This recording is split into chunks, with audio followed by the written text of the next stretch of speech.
trouvé, m'a restauré. Je n'ai rien à voir, mais tel que je suis, tu me libères, tu me libères. Grâce infinie de notre Dieu qui un jour m'a sauvé. Oh, oh, je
grâce infinie de notre Dieu qui un jour m'a sauvé.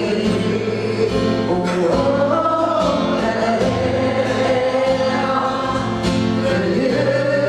en lieu, quand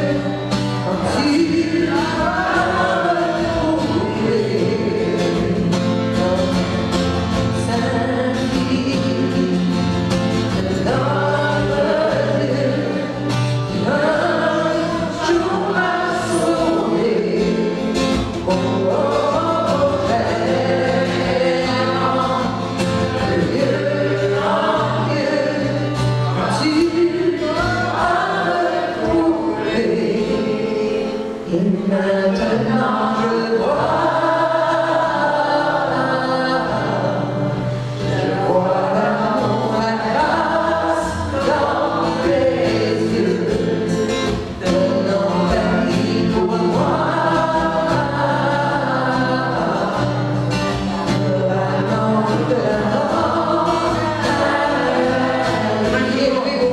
et maintenant je vois.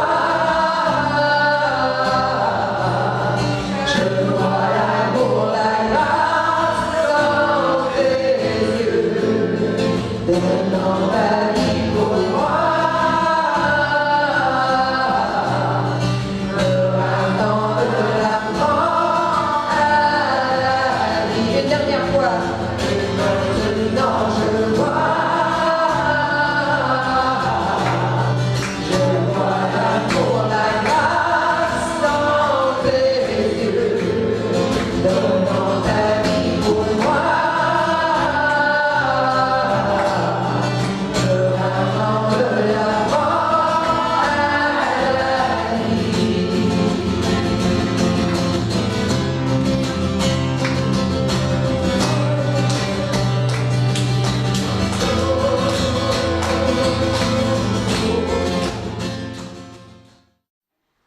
Dans l'exhortation cette semaine, c'est dans Éphésiens 5, 6 à 11. Car lorsque nous étions encore sans force, Christ, au temps marqué, est mort pour des impies. À peine mourrait-on pour un juste, quelqu'un peut-être mourrait-il pour un homme de bien. Mais Dieu prouve son amour envers nous en ce que lorsque nous étions encore pécheurs, Christ est mort pour nous. À plus forte raison donc, maintenant que nous sommes justifiés par son sang, serons-nous sauvés par lui de la colère. Car si, lorsque nous étions ennemis, nous avons été réconciliés avec Dieu par la mort de son Fils, à plus forte raison, étant réconciliés, serons-nous sauvés par sa vie. Et non seulement cela, mais encore nous nous glorifierons en Dieu par notre Seigneur Jésus-Christ, par qui maintenant nous avons obtenu la réconciliation.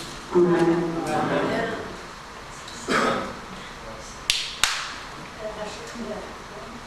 Il y avait quelque chose à partager, si vous me le faites en dessous.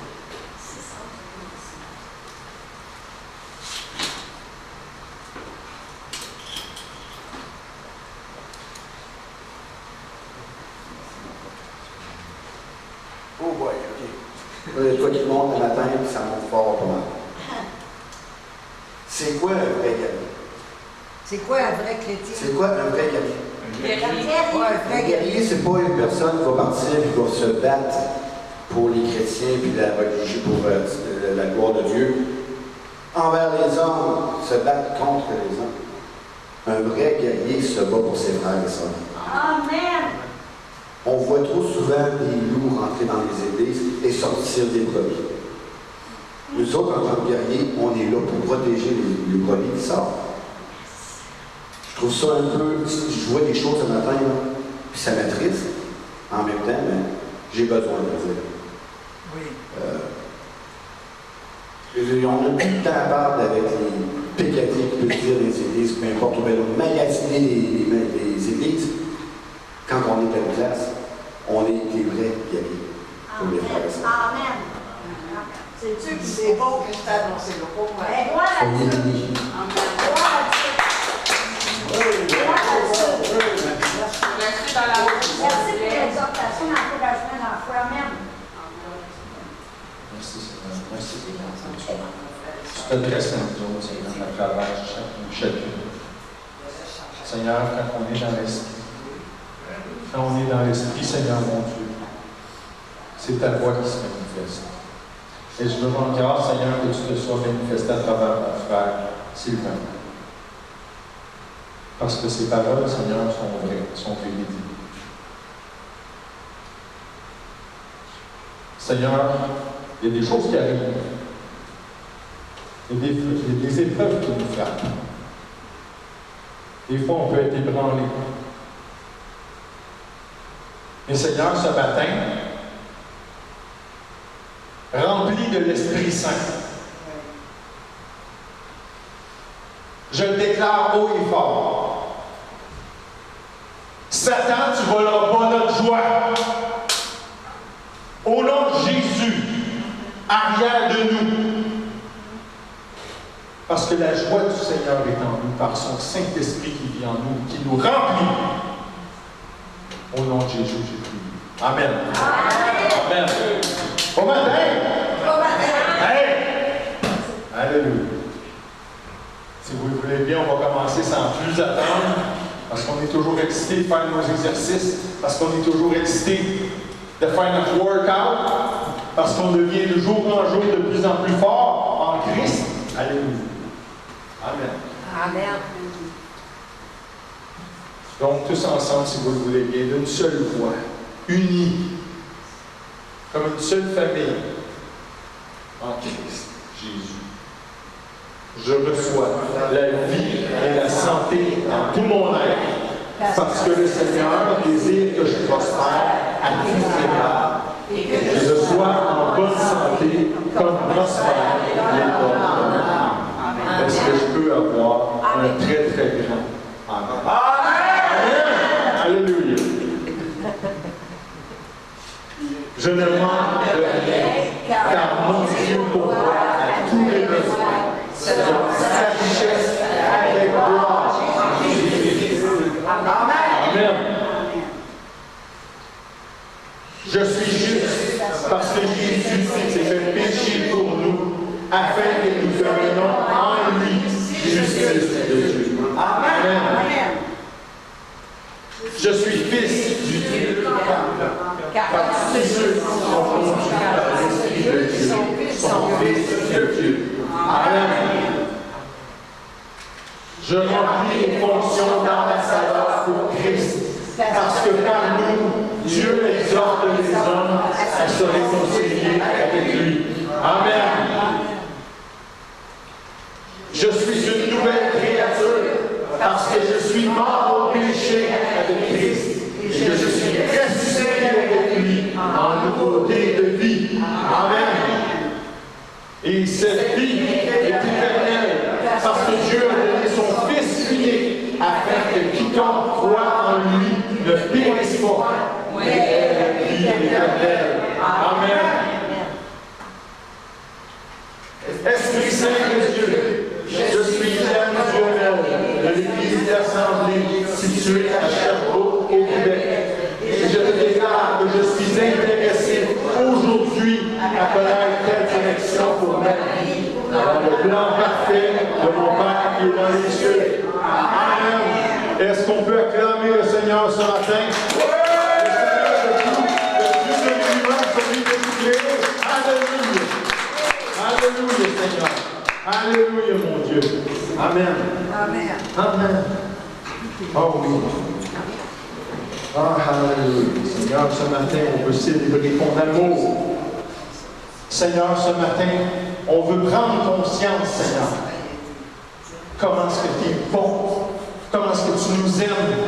Même des fois, comme des enfants envers le papa. Comme des enfants envers le papa qui ne sont pas toujours d'accord avec la décision que le papa il prend pour nous autres. Mais Seigneur, tu le fais parce que tu nous aimes. Merci, mon Dieu. Je rends grâce, Seigneur. Je remercie. Parce que tu nous aimes. Parce que tu nous aimes. C'est juste nous qui ne comprenons pas comment tu nous aimes. Merci Seigneur. Ce matin, tu vas nous donner ton Saint-Esprit. Ton Saint-Esprit pour nous remplir. Et Seigneur, qu'on puisse recevoir toutes les révélations de la part de Seigneur. Seigneur, c'est par le nom de Jésus. Amen. Amen. Bon matin. Bon matin. Comment ça va, mes frères et sœurs? Alléluia, ce matin, on me réjouit ce matin parce que ce matin, comme je l'ai dit, on va parler d'amour. Oui. L'amour du Père. C'est tellement important de comprendre ça. Vous savez, on est dans des temps. Ce sont des temps où on doit se lever, où on doit représenter dignement notre Père qui est dans les cieux. En tant que croyant, c'est ça qu'on doit faire. On ne doit pas juste vivoter, puis va comme je te pousse, puis let's go. Non, non. On représente notre Père qui est dans les cieux. Et puis devant le monde, parce qu'on voit comment le monde présentement, comment ça se présente. On va parler devant le monde, puis ils vont dire, t'es fou.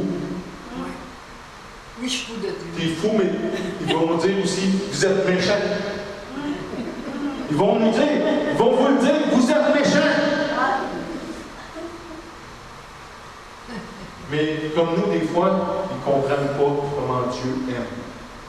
Un parent, là, des fois, ça se doit de dire non. C'est vrai, ça. Et quand le parent il dit non, C'est non. c'est pas juste non, c'est non. Il ne faut pas le voir de même. Sans ça, on tombe dans la religion.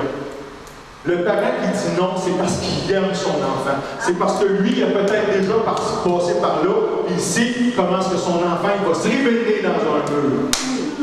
Et c'est juste d'aimer les gens, de leur dire. On leur dit quand même avec notre cœur. OK? On n'arrive pas vite. Et t'es donc. Tu vois bien que tu vas te planter? Non. Mais on le dit avec notre cœur. Puis on dit, regarde, je ne te condamne pas, je vais juste te dire ce que la parole de Dieu a dit. Puis tu feras ce que tu voudras avec. Après. Mais je t'aurais prévenu. Je t'aime parce que je t'aime, je te préviens. C'est bon? On va commencer tout de suite en 1 Jean, la première lettre de Jean, au chapitre 4. Puis on va lire les versets 18 à 21. L'apôtre Jean nous dit, en fait, c'est Dieu qui parle par la bouche de l'apôtre. La crainte n'est pas dans l'amour, mais l'amour parfait bannit la crainte. Car la crainte suppose un châtiment, et celui qui craint n'est pas parfait dans l'amour. Pour nous, on l'aime parce qu'il nous a aimés en premier. Si quelqu'un dit « j'aime Dieu » et qu'il haïsse son frère, c'est un menteur. Car celui qui n'aime pas son frère, qu'il voit, comment peut-il aimer Dieu qu'il ne voit pas? Ouais. Et nous avons de lui ce commandement, nous avons de Dieu ce commandement, que celui qui aime Dieu aime aussi son frère. Amen. Que Dieu bénisse sa parole. Hey, des fois c'est rough, là. C'est la parole. Je n'ai rien retranché, je n'ai rien ajouté. Quand Jean il dit les paroles du Seigneur, quand il dit si quelqu'un dit j'aime Dieu et qu'il haïsse son frère, c'est un menteur. C'est un menteur. C'est Jean qui écrit ces paroles-là. L'apôtre Jean.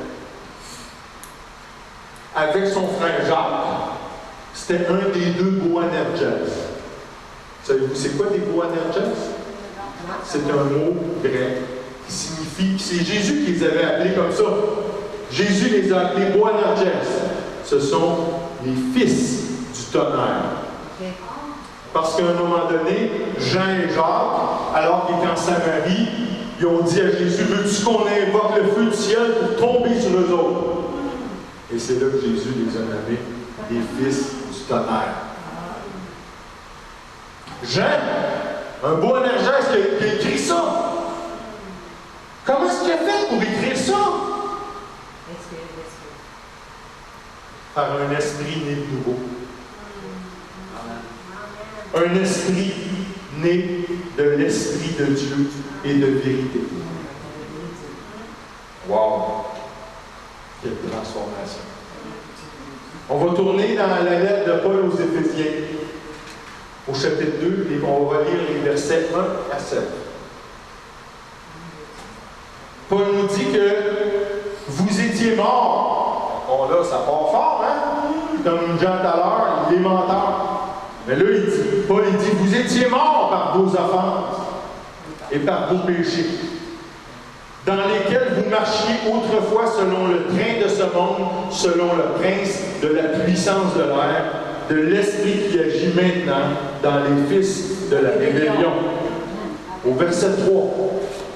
Nous tous aussi, nous étions de leur nombre, et nous vivions autrefois selon les convoitises de notre chair, accomplissant les volontés de la chair et de nos pensées.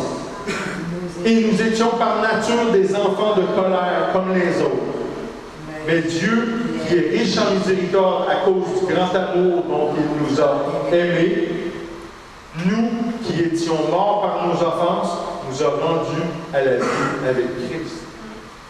C'est par grâce que vous êtes sauvés. Il nous a ressuscités ensemble. Il nous a fait asseoir ensemble dans les lieux célestes en Jésus-Christ, afin de montrer dans les siècles à venir l'infinie richesse de sa grâce par sa bonté envers nous en Jésus-Christ. Amen. Amen. Wow! Dieu n'a pas fait ça, Dieu n'a pas fait ça pour là, aujourd'hui, maintenant, sur la terre. Paul nous dit qu'il a fait ça pour le siècle à venir. C'est quoi le siècle à venir? C'est l'éternité. L'éternité qu'on va avoir en Christ. L'éternité qu'on va régner avec lui selon la parole de Dieu. C'est là que va se manifester. Si vous trouvez que présentement vous avez la grâce de Dieu, vous n'avez rien vu. Amen. Si vous trouvez que tout est bon en Christ aujourd'hui, vous n'avez rien vu. Parce qu'il va manifester la plénitude de sa grâce dans les siècles à venir. Alléluia. C'est qui écrit ce bout-là? Qui écrit ça? Un certain Saul de Tarse, un pharisien qui ravageait l'Église. Pénétrant dans les maisons, il arrachait les hommes et les femmes et les faisait jeter en prison. C'est exactement les termes que la parole de Dieu dit à propos de Paul.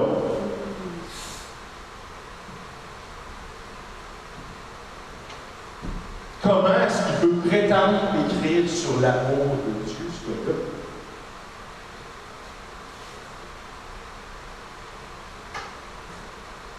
À cause d'un esprit nouveau. Un esprit né de l'Esprit de Dieu et de vérité. Wow! Transformation ce matin. Alléluia. On se transporte tout de suite en 1 Pierre, chapitre 3, versets 8 à 11. L'apôtre Pierre dit les paroles du Seigneur comme suit.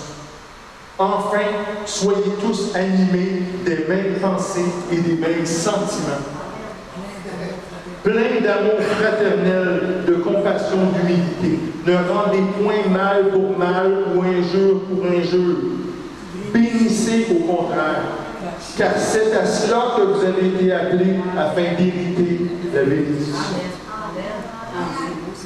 Si quelqu'un en effet veut aimer la vie et voir des jours heureux, qu'il préserve sa langue du mal et ses lèvres des paroles trompeuses. Qu'il s'éloigne du mal et fasse le bien, qu'il cherche la paix et la poursuive. Voyez-vous, Pierre il nous parle de ce qui se passe ici. Paul nous a parlé des siècles à venir. Pierre il nous dit, si tu veux aimer la vie et voir des jours heureux, là, ben, préserve ta langue du mal. Laisse ton esprit de religion ailleurs, évidemment. C'est ça. Éloigne-toi du mal, fais le bien, recherche la paix et poursuis-la. C'est quoi d'entendre ton âme? Recherche la paix. Ça vient de qui, ça? Hein? Ça vient de Céphas. Céphas, c'est le nom de Pierre. C'est celui qui a trahi le Messie. Hein? En prétendant que Jésus ne connaît pas. Pour sauver sa peau. Il a renié 3 fois. Il a renié 3 fois le Seigneur. Puis pas juste le connaît pas. Non, avec conviction. Pour sauver sa peau. Comment est-ce qu'il peut écrire ça? Il peut écrire ça parce que son esprit est né de nouveau. Un esprit né de l'Esprit de Dieu qui est la vérité. Amen. Wow. Voyez-vous comment Dieu, comment est-ce qu'on peut manquer l'amour de Dieu pour ses enfants? Ce qu'on a vu présentement à date, là, c'est particulièrement l'amour de Dieu pour ceux qui reconnaissent comme ses enfants. Hey, comment est-ce que ces 3 gars-là ont pu changer? Jean, qui était fils du tonnerre, est devenu l'apôtre que Jésus aime. Paul, qui persécutait, qui ravageait l'Église, a écrit près du 2 tiers du Nouveau Testament.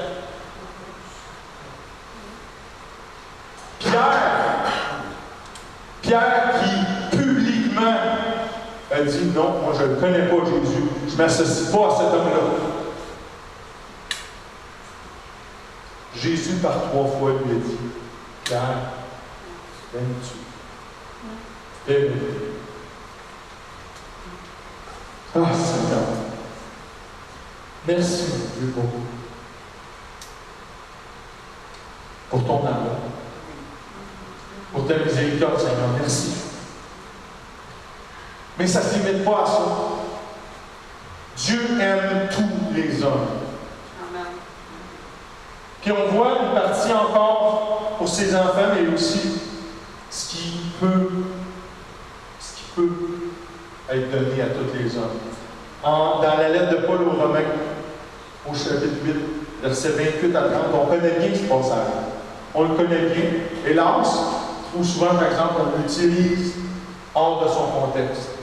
On l'utilise pour dire des choses qu'en fait, ça ne veut pas vraiment dire. Donc, on va y aller immédiatement. Paul nous dit, nous savons du reste que toute chose concourt au bien de ceux qui aiment Dieu, de ceux qui sont appelés selon son dessein. 2 mots à retenir là. Le mot bien, puis le mot appelé. Car ceux qu'il a connus d'avance, il les a aussi prédestinés à être semblables à l'image de son Fils, afin que son Fils fût le premier-né entre plusieurs frères. Et ceux qu'il a prédestinés à être semblables à l'image de son Fils, là, ceux-là, il les a aussi appelés, le mot de tantôt. Et ceux qu'il a appelés, il les a justifiés. Puis ceux qu'il a justifiés, il les a glorifiés. Comment? En les appelant fils et filles de Dieu. C'est tout de Dieu, ça.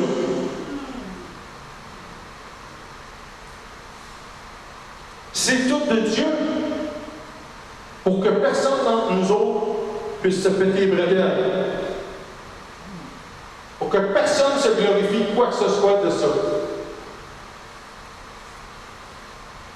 Pour que personne s'enfle d'orgueil.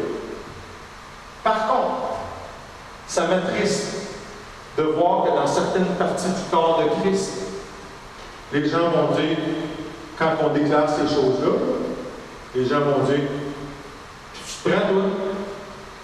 Tu es pas orgueilleux de déclarer ça? Hey, non, c'est pas moi qui le déclare. C'est Dieu. Amen. Amen.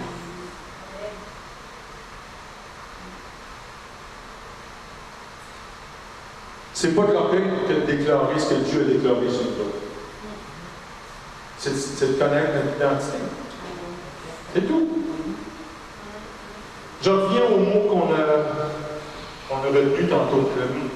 Je vais commencer par le mot appeler.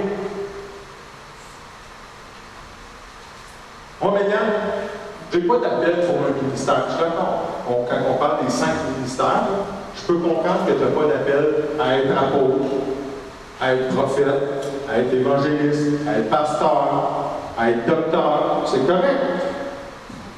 Mais c'est pas ça qu'on parle ici.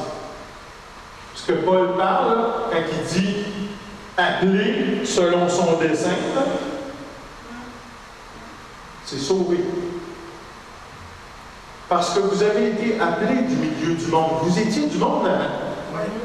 Paul il dit, on était des enfants de colère, comme eux autres, comme tous les autres.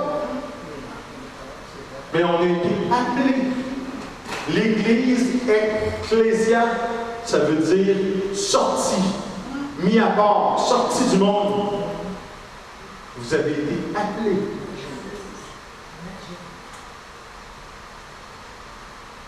Et c'est tous les hommes sont tous appelés.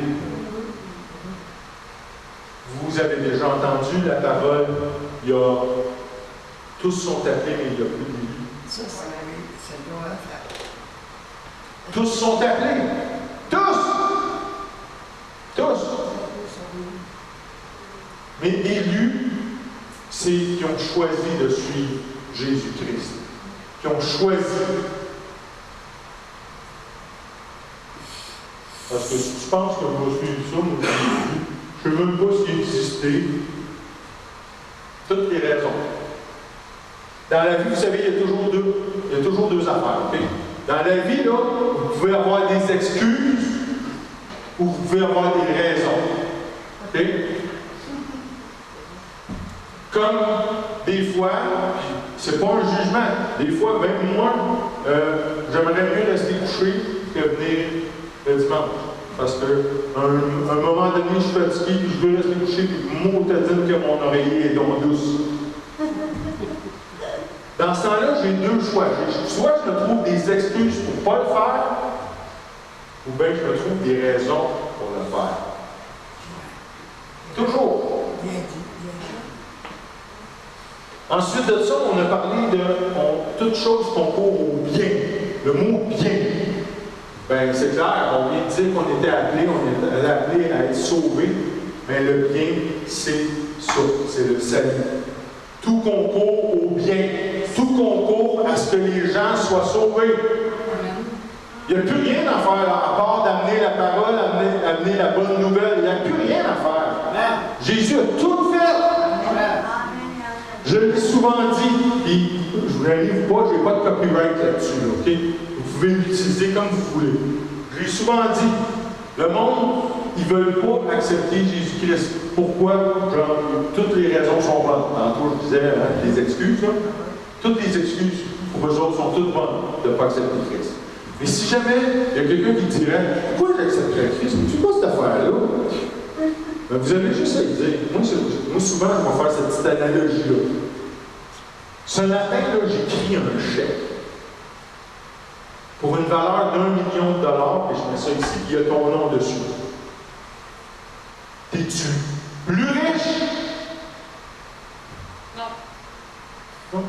T'es pas plus riche. T'es pas plus riche, non, non. T'es même pas plus riche. T'as pas une scène de plus dans ton compte tant et aussi longtemps que tu viens pas chercher le chèque. Il reste sur le coin de la table, et tant qu'il va rester sur le coin de la table, t'as pas une scène de plus. T'es aussi cassé que t'étais.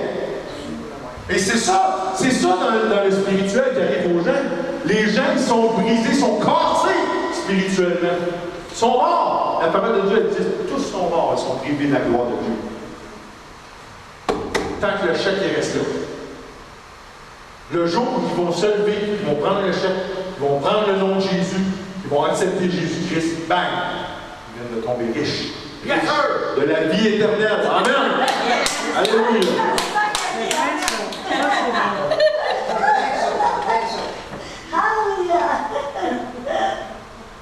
Alléluia. Merci Seigneur. Puis on a amené cette bonne nouvelle-là. Peu importe la façon qu'on l'amène, peu importe au nombre de personnes qu'on l'amène, je veux juste dire, Dieu n'a pas de favori. OK? Dieu n'a pas de préféré. Il n'y a pas de chouchou. Il y a des couronnes. OK? Il y a des couronnes pour ceux qui méritent les couronnes. Mais ça ne fait pas d'eux autres les préférés.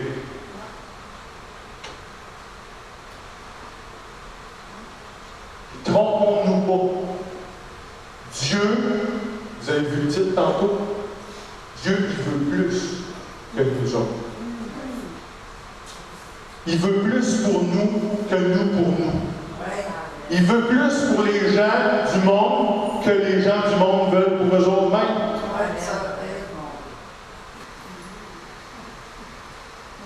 Et pourquoi il veut ça pour les gens du monde? Parce qu'il le déclare dans sa parole, par la bouche de Paul, qui s'adresse à Timothée dans sa première lettre, au chapitre 2, les versets 3 à 5. Paul dit: cela est bon et agréable devant Dieu notre Sauveur, qui veut que tous les hommes soient sauvés et parviennent à la connaissance de la vérité. Car il y a un seul Dieu et aussi un seul médiateur entre Dieu et les hommes, Jésus-Christ, homme. J'aimerais ça que M.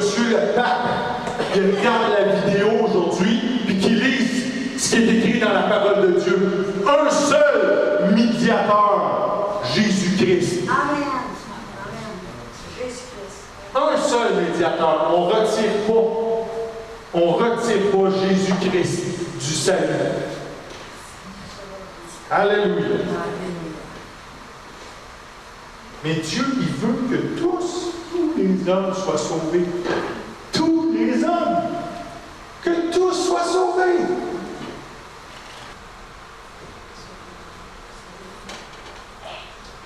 Gloire à Dieu qu'on n'est plus des pécheurs. Ça, c'est une autre facette de l'amour de Dieu pour nous. Gloire à Dieu. Hey, le Seigneur nous aime, puis je rends grâce, puis je remercie pour mes frères et mes sœurs, Sylvain et Virginie. C'est Virginie qui a fait des beaux cœurs marqués Jésus t'aime. Alléluia. Merci. Oui, Seigneur, merci pour mes frères et sœurs. Mais il faut comprendre ce que ça veut dire quand on écrit Jésus t'aime. Il faut comprendre toute la profondeur de ces paroles. Puis un des aspects, comme j'ai dit, c'est qu'on n'est plus des pécheurs. C'est Paul qui nous confirme. La nature du péché a été détruite en nous autres. Alléluia! Amen. Ça veut-tu dire qu'on ne fait plus aucune erreur? Non, ça veut juste dire que on ne plonge pas intentionnellement dans la piscine du péché. C'est bien expliqué ça. OK?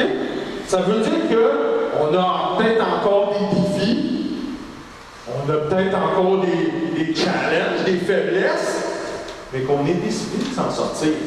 Puis qu'on n'aime pas ça quand, oui, on fait une erreur. C'est des erreurs.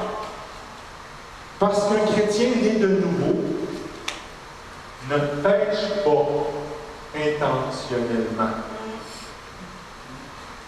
Un chrétien né de nouveau, avec l'Esprit Saint qui vit en lui, ne pêche pas intentionnellement. Il va faire des erreurs, comme j'ai dit, on fait des erreurs, puis on essaie de s'améliorer de ces erreurs-là, de ne pas les répéter. mais on est décidé de s'en sortir. OK? Pas par nous-mêmes. Hein? Je pense que c'est clair pour tout le monde. Mais en dépendant du Seigneur.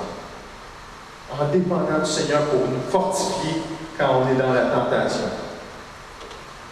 Noé. Là, je vais vous amener à voir qu'il faut dépendre du Seigneur. Que le Seigneur est venu nous aimer. Oui, il nous aime, Jésus nous aime. Oui, Dieu il nous aime. C'est bien beau de déclarer ça. Mais il faut voir que Dieu, il veut qu'on dépende de lui. C'est une partie, c'est un aspect de son amour. Noé, qui est solitaire.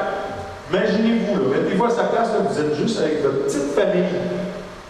Un bateau bien plein de bébés. Pas de bébés, des animaux. Mais, puis vous êtes sur une étendue d'eau, là, à perte de vue, il n'y a plus d'humanité là, sur la face de la terre. Là. Vous êtes seul. Mais Noé a dépendu du Seigneur dans ces moments-là de solitude. Puis même avant, quand tout le monde riait de lui, qu'est-ce que tu fais? Fallait construire un bateau sur la terre. On va construire ça sur le bord de l'eau, ouais.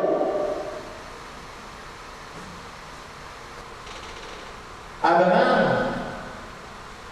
pensez-vous qu'il n'a pas dépendu, qu'il ne dépendait pas du Seigneur? Quand le Seigneur lui a demandé, amène ton fils en haut de la montagne, puis offre-le-moi en holocauste. Il savait, Abraham savait que c'était le fils de la promesse, ça là, Isaac. Mais il a dépendu du Seigneur. Il savait aussi que s'il arrivait quelque chose, le Seigneur pourrait le ressusciter. Jacob qui est le père d'une multitude, le père de la nation d'Israël. D'ailleurs, Jacob, Dieu a changé son nom d'Israël. Jacob il a dépendu il dépend sur Dieu pour l'établir comme père des enfants d'Israël. Patriarche des 12 tribus. On va y revenir aux 12 tribus tantôt. Joseph dépend du Seigneur pour que lui-même soit préservé parce qu'il est mis dans des situations que pas mal d'entre nous autres, là, on aurait été très découragés. Et parce qu'il dépend du Seigneur, il a grandi dans ces situations-là. Puis il a pu se préserver, il a pu préserver les enfants d'Israël, les enfants de Jacob, ses frères, de la destruction par la famine. Moïse, j'ai-tu besoin de parler de Moïse? Pensez-vous vraiment que Moïse ne dépendait pas du Seigneur? On va te dire quand tu es rendu que tu es sur le bord de la mer, et que tu as l'armée de Pharaon dans ton dos. Là. À moins d'avoir un gros ponton, là.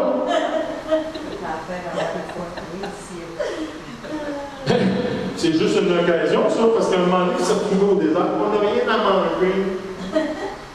Mais encore une fois, il dépend du Seigneur. Le Seigneur envoie la marque, les cailles. Alléluia. Josué, est-ce qu'il dépendait du Seigneur? Oui. Hey! Il y en a 10 autres qui disaient, c'est des géants. On va se faire manger tout le monde. Puis lui, puis Caleb, ils ont dit, non. Avec l'Éternel, avec nous autres, ils vont être notre pain. Vous en souvenez, hein?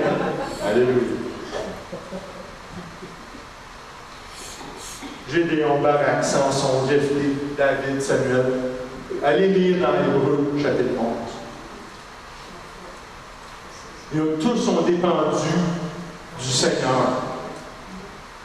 Combien que le Seigneur a dit, celui-là, il va s'arranger tout seul. Je me reprendrai sur un autre. Tous ont reçu les faveurs et la bénédiction de l'Éternel. Amen? Il n'y a pas de préféré dans les enfants de Dieu pour Dieu. Ça, c'est dommage parce que c'est un grand défaut dans le corps de Christ. Dans le corps de Christ, on cherche à surpasser notre frère en Christ.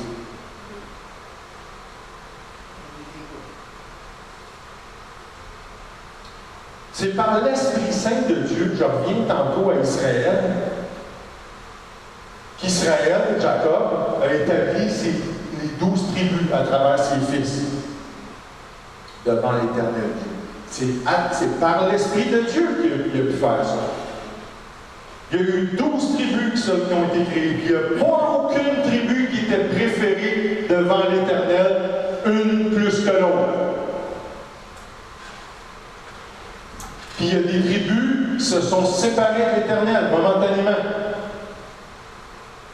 Ils ont fait ce qui était mal aux yeux de l'Éternel, peu importe. Ils se sont détournés de l'Éternel, mais ils se sont rapprochés, ils se sont repentis, sont venus vers l'Éternel. Puis l'Éternel, comme dans... il ne change pas. Hein? Puis sa parole non plus, elle ne change pas. Il met exactement comme dans la parabole du Fils prodigue, le Seigneur les a accueillis, les bras ouverts. Amen! Hey, on a beaucoup à apprendre de ça. On a à apprendre de l'amour de Dieu. Dans les tribus, je vous ai dit, il n'y en avait pas une qui était plus favorisée qu'un autre. Mais des fois, avec nos sens, on peut arriver à dire, ouais, mais il y en a qui semblait, le mot à souligner, highlighter, mettre en gras, en italique, tout, là, c'est semblait. OK? Ça semblait. Ah, mais, tu sais, la tribu de Juda, là, ça semble être la plus prégnante parce que, regarde, le Seigneur est venu au monde. Il fallait qu'il vienne au monde dans une tribu. Une ou l'autre. Mais la tribu de Juda, si on remonte à ses origines, il n'y avait pas toujours du monde propre là-dedans. Voyez-vous, ce que je veux vous dire, c'est que des fois, ça semble qu'une tribu a des bénédictions plus qu'un autre, mais à un moment ou un autre, elle était totalement souillée. Elle était complètement souillée. Puis, comme j'ai dit, Dieu et sa parole ne changent pas. Puis on voit en Romains, dans la lettre de Paul aux Romains, au chapitre 5, le verset 20, que la loi est intervenue pour que l'offense abondât, mais là où le péché abonde, la grâce de Dieu surabonde. Fait que, des fois, tu peux dire, ah, cette tribu-là, il n'y a jamais rien de bon qui va sortir de là. Hein? Vous vous souvenez de Nazareth? Du film de Nazareth? Y a-t-il déjà quelque chose de bon qui est sorti de Nazareth?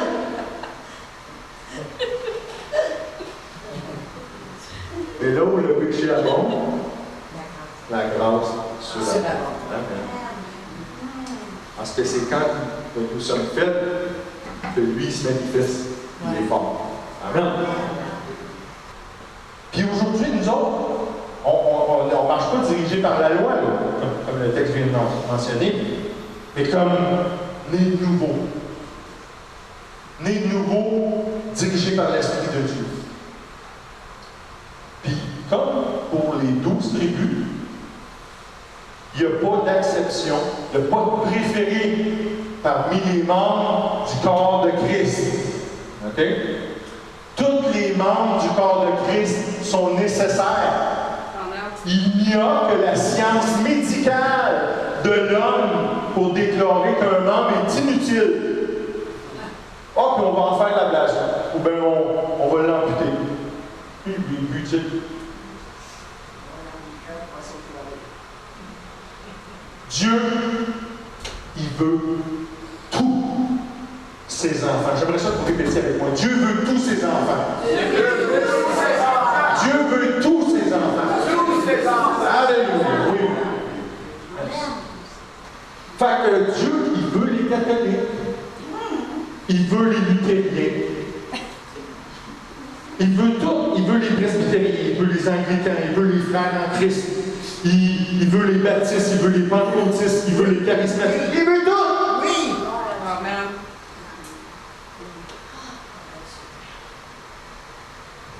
Un autre aspect de l'amour de Dieu ce matin. Dieu n'a pas préféré une tribu par rapport à un autre, puis Dieu ne préfère pas une dénomination par rapport à un autre. Amen. Le seul prérequis, c'est de croire en Jésus-Christ, fait homme, qui a donné sa vie pour nous autres, qui est mort, qui est ressuscité, et qui est vivant aujourd'hui. C'est tout. Croire ça sincèrement dans notre cœur, le confesser de notre bouche, bingo. Oui. Puis t'es pas meilleur qu'un autre. Puis, il va falloir que, dans le corps de Christ, je vous exhorte ce matin, mes frères et mes sœurs, il va falloir qu'on arrête de vouloir que tout le monde soit comme nous autres. Mais non. On va tourner, si vous voulez bien, dans la première lettre de Paul aux Corinthiens, au chapitre 12. Les versets, on va lire de 27 à 31. Paul, il nous dit qu'on est le corps de Christ. Déjà là, ça va bien. Et vous êtes ses membres, chacun pour sa part. Et Dieu a établi dans l'Église, premièrement des apôtres, secondement des prophètes, troisièmement des docteurs, ensuite ceux qui ont le don des miracles, puis ceux qui ont le don de guérir, de secourir, de gouverner, de parler diverses langues. Tous sont-ils apôtres? Tous sont-ils prophètes? Tous sont-ils docteurs? Tous ont-ils le don des miracles? Tous ont-ils le don des guérisons? Tous parlent-ils en langue? Tous interprètent-ils? Aspirez aux dons les meilleurs, et je vais vous montrer une voie par excellence. Paul le dit, est-ce que tous sont apôtres? Fait qu'arrêtons de vouloir que les gens nous ressemblent tous. OK? Que les gens ressemblent à Christ. Si on veut être des modèles, comme Paul le dit, soyez mes imitateurs comme moi je suis Jésus-Christ. Ça, c'est correct. Mais c'est Christ qui va imiter, pas nous autres. OK? Ici, sur la terre, une vie victorieuse en Christ ou une vie de défaite en Christ, mais l'important, c'est pas la vie ici-bas, c'est la vie éternelle qu'on a en Christ. Si quelqu'un est né de nouveau, puis qu'il veut, selon la parole de Dieu, il veut accomplir les œuvres que Jésus a faites, et des plus grandes encore, parce que Jésus le dit, on va en faire des plus grandes encore. Ben, s'il y a quelqu'un qui est né de nouveau, veut faire ça, gloire à Dieu. Gloire à Dieu. Mais si quelqu'un, né de nouveau, ne croit pas qu'il peut être guéri par l'œuvre de Christ au calvaire, ou qui ne croit pas qu'il est possible d'être libéré de l'oppression de mauvais esprits, ou qui ne croit pas d'un âme, gloire au Père pareil. Oui, ça c'est. Parce qu'il est sauvé, il est né de nouveau. Ce qui se passe ici-bas n'est pas tributaire de ce qui va arriver dans l'au-delà. Alléluia! C'est ça notre bienheureuse espérance. C'est qu'on va vivre éternellement avec Christ. Puis Paul nous le dit tantôt. La grâce de Dieu va se manifester dans sa plénitude dans le siècle à venir. Alléluia! Je reviens un petit peu sur nos faiblesses, okay? Parce qu'on en a deux. Oui, oui. Oui, oui. Puis quand on est né nouveau, ça nous fatigue. Tu sais, c'est comme quasiment avoir un gros bouton là, de là, ici. Ouais, Tout le monde le voit, là. Ça te fatigue. Tu veux t'en débarrasser. Mais selon la parole, il y en a des moyens de s'en débarrasser. Mais seulement, et seulement si on se confie dans le Seigneur. Je vais vous présenter deux témoins, okay, parce qu'on sait que la parole a dit que toute affaire se règle sur la présentation de 2 ou 3 témoins. Donc présenter deux témoins. Le premier témoin, on le trouve dans la première lettre de Jean, au chapitre 1, verset 9. L'apôtre Jean, il nous dit, si nous confessons nos péchés, il est fidèle et juste pour nous les pardonner.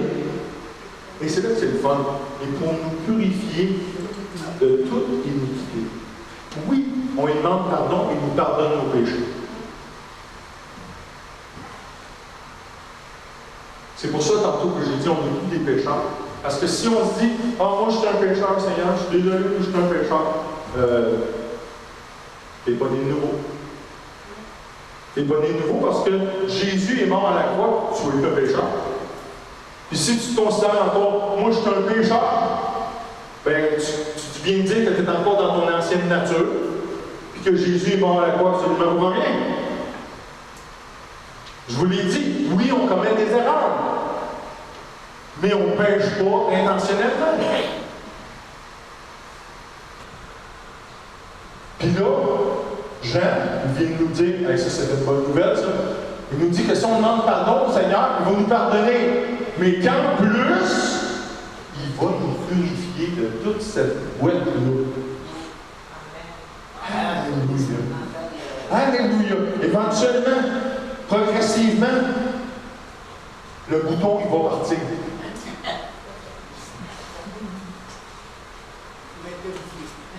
Ça, c'est le premier témoin. Le deuxième témoin, il nous dit que Dieu, il nous rend plus forts si on prie pour ça. Okay?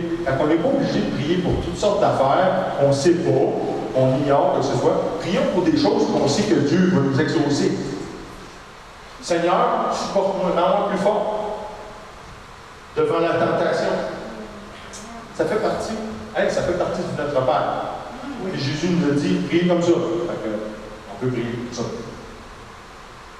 Mais le deuxième témoin que je vais vous présenter, c'est la première lettre de Paul aux Corinthiens, au chapitre 10, versets 13 et 14. Encore là, c'est un passage qui est souvent très, très mal cité, hors de son contexte, puis les gens font ce qu'ils veulent avec ça. Ah, ça ne m'arrivera pas parce qu'il n'y a aucune tentation qui m'est survenue qui a été humaine. Ça ne m'arrivera pas, Dieu ne laissera pas tenter au-delà de mes forces. Et Dieu qui est fidèle ne permettra pas que vous soyez tentés au-delà de vos forces. Mais avec la tentation, c'est là que ça part.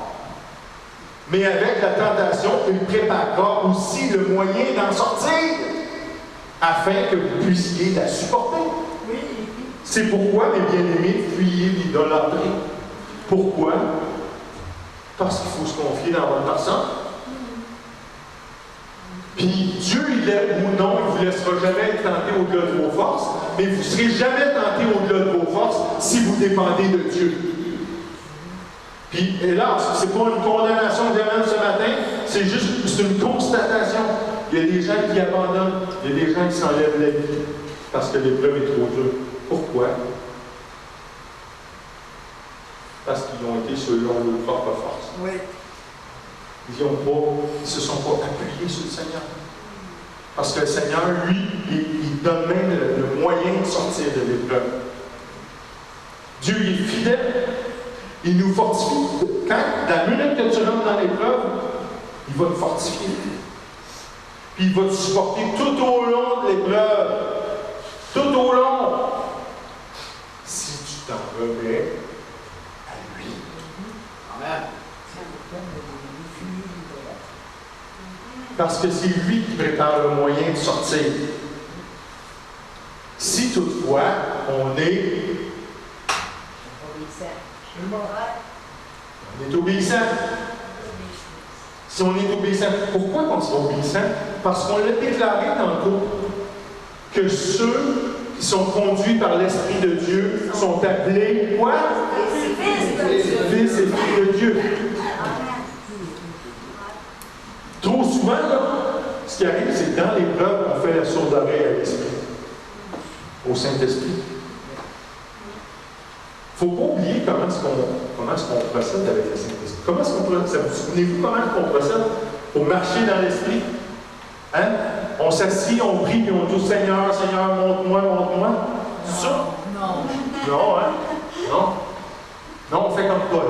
Paul, lui, il est allé avec son homme intérieur, hein, son esprit renouvelé, puis il a dit, ben moi, je m'en vais en Asie, je m'en vais évangéliser là-bas.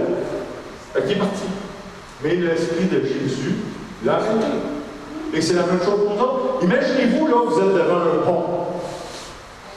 Puis c'est un pont en bois.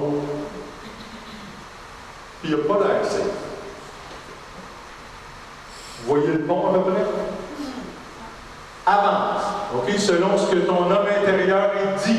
Avance. Tu vas-tu courir sur le pont? Mais non. Mais tu vas avancer pareil parce qu'à un moment donné, il faut que tu traverses le pont. Tu vas y aller comme ça. Oh, on va essayer ça. Mais c'est ça, avancer par l'esprit. Tu t'avances, puis l'esprit va te confirmer. C'est peut-être mieux de tomber ailleurs. OK? C'est comme ça qu'on marche par l'esprit. C'est comme ça qu'on est conduit par l'esprit.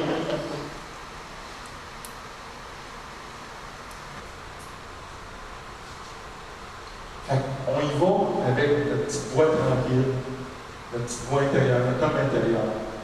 Puis on avance. Et on continue sa même lancée tant aussi longtemps que l'esprit ne met pas un stop. Une lumière au bout. Je veux finir. Dieu, on a parlé aujourd'hui de Dieu, il nous aime. On a compris un peu plus comment il nous aime.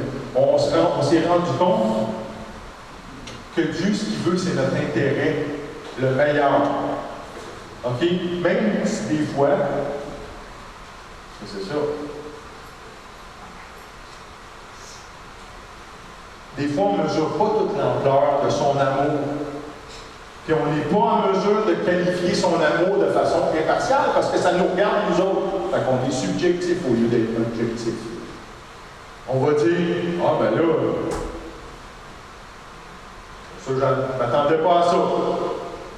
Bien souvent, ce que Dieu veut pour nous, c'est pas tout à fait ce qu'on s'attendait à recevoir de lui. Mais dans toutes les situations, combien de situations? Toutes. Une couple de situations? 2, 3 situations? La réponse de Dieu, c'est toujours, toujours pour nous la meilleure. C'est toujours la meilleure. Dieu a toujours la meilleure solution. Il a toujours la meilleure réponse pour nous autres. C'est toujours la réponse la plus orientée vers notre sainteté. OK? Parce qu'en plus d'être correct pour nous faire avancer dans notre foi, ben c'est correct pour nous diriger encore dans la sainteté. Parce que Dieu, c'est ça qu'il veut pour nous autres. C'est tout ça, c'est tout le temps, beaucoup meilleur que ce que nous autres, on pourrait concevoir. L'affaire, le problème, c'est que quand on pense, bien souvent, on laisse notre chair en quatre temps.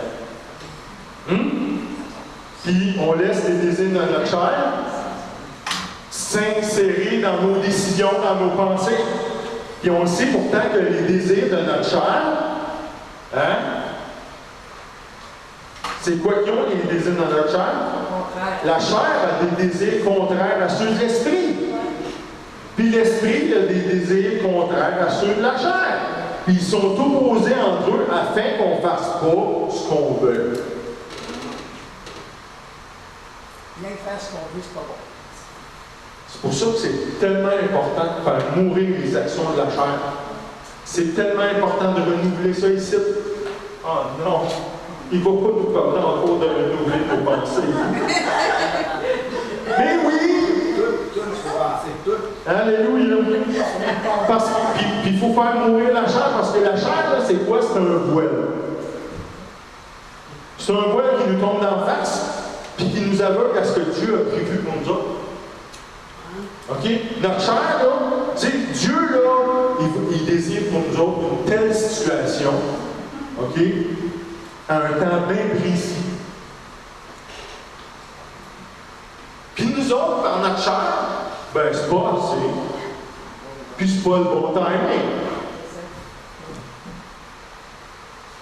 Puis ce qui est plate dans ce temps-là, c'est que des fois, il y a même des gens qui vont lever le nez sur la main de Dieu, la main bénissante de Dieu. Il y en a même qui vont maudire ça. Ils vont maudire des bénédictions que le Seigneur les apporte parce que c'est pas au bon moment. Ah, c'est quoi cette affaire-là de venir nous sauver à la dernière minute? C'est une source de stress. Hey, l'important, c'est que tu es sauvé, Jean.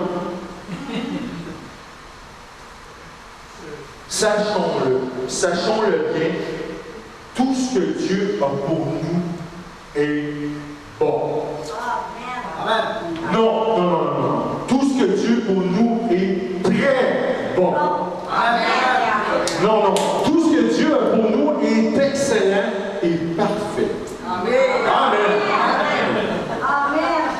Fait à partir de ça, maintenant, connaissant l'amour de Dieu pour nous, un amour insondable, et je vous invite de temps en temps à arrêter de dire, viens-tu voir l'amour de Dieu se manifester dans ma vie?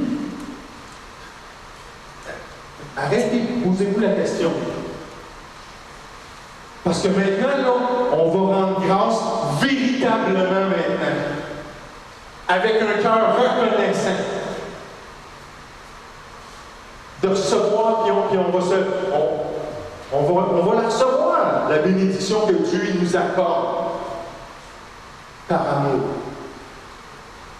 Je vous l'ai dit par amour. Dieu fait ça par amour pour notre meilleur intérêt. Pas parce que tu voulais ça. Moi, je l'aurais aimé rouge. Oui, mais Dieu, ton meilleur intérêt, il dit que c'est bleu pour toi. Okay? C'est ça qui arrive trop souvent. On dit, ouais, mais moi, j'aurais aimé ça de telle manière. Moi, j'aurais aimé. Moi, cette fille-là, je l'aime tellement. Là. Je la vois tellement comme ma femme. Là. Pourquoi est-ce que Dieu ne l'envoie pas vers moi? C'est pas dire. Le Seigneur a parlé par ta bouche. C'est vrai. Parce que Dieu, lui, il connaît les pensées et le cœur de cette personne-là, puis il sait que peut-être, s'il amène avec toi, c'est un poison. C'est pas un poison parce que c'est une mauvaise personne. C'est que les deux ensemble, vous ne ferez rien de bon. C'est pas selon le plan de Dieu. Fait qu'on va se lever maintenant, à ce temps qu'on est reconnaissant, qu'on va recevoir la bénédiction, on va se lever sur notre steak, puis on va amener la